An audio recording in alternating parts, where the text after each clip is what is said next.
ஒவ்வொரு ஆண்டும் புத்தக பிரியர்களுக்காக ஜனவரி மாதம் சென்னையில் புத்தக காட்சி நடத்தப்படுகிறது. 1000 அரங்குகளில் எழுத்தாளர்கள் எழுதிய படைப்புகள் பொதுமக்கள் மற்றும் புத்தக பிரியர்களின் பார்வைக்கு வைக்கப்படுகின்றன. அந்த வகையில் 47வது சென்னை புத்தக காட்சி இன்று தொடங்குகிறது. தென்னிந்திய புத்தவிகார் அறக்கட்டளை, வாய்ஸ் ஆஃப் புத்தா, எழுச்சி பதிப்பகம், தடாகம் உள்ளிட்ட அமைப்புகளும் அரங்கம் அமைத்துள்ளனர். பூவுலகின் நண்பர்கள், காக்கைக்கூடு, இயல்வாகை போன்ற சூழலியல் சார்ந்த அரங்குகளும் பெருமளவில் அமைக்கப்பட்டுள்ளது. இந்த ஆண்டு 19 நாட்கள் புத்தக கண்காட்சி நடைபெறுகிறது. 15 லட்சம் பேர் மக்கள் வருகை தருவார்கள் என்று நாங்கள் எதிர்பார்க்கிறோம். இங்கு விரிவான ஏற்பாடுகள் செய்யப்பட்டு இருக்கிறது.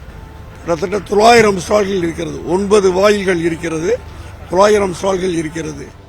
வேலை நாட்களில் பிற்பகல் 2 மணி முதல் இரவு 8:30 மணி வரை புத்தக காட்சி நடைபெறும். விடுமுறை நாட்களில் காலை 11 மணிக்கு தொடங்கி இரவு 8:30 மணி வரை நடைபெறவுள்ளது. மொத்தம் 19 நாட்கள் புத்தக காட்சி நடைபெறுகிறது. ஒவ்வொரு நாள் மாலையிலும் சிந்தனை அரங்கில் தமிழகத்தின் தலைசிறந்த அறிஞர்கள், எழுத்தாளர்களின் உரை வீச்சுக்கள் இடம்பெறுகிறது. 47 வருஷமா ரொம்ப பெரிய டெவலப்மெண்ட்லாம் ஆகிட்டு தான் இருக்கு. ஒரு காலத்தில் டிவி வரும்போது நாங்கள்லாம் பயந்தோம். டிவி வந்ததுனால புத்தகத்தினுடைய விற்பனை ரொம்ப பாதிக்கும் அப்படின்னு அந்த டிவி வருகிற காலத்தில் நாங்கள் அந்த புத்தக பதிப்பாளர்கள்லாம் பயந்த காலம் உண்டு. ஆனால் அதிலே புத்தகத்தை பற்றியே ரிவ்யூ வருது.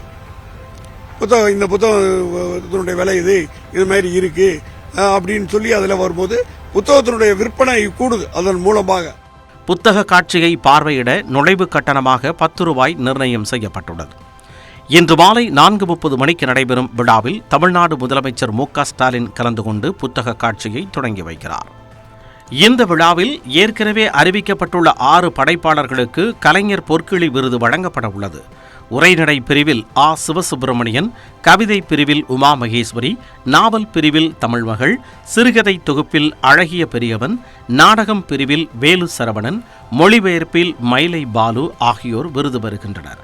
மேலும் சிறந்த படைப்பாளர் மற்றும் நூலகர் உள்ளிட்ட விருதுகளை முதலமைச்சர் மு.க. ஸ்டாலின் வழங்கி சிறப்புரையாற்ற உள்ளார்.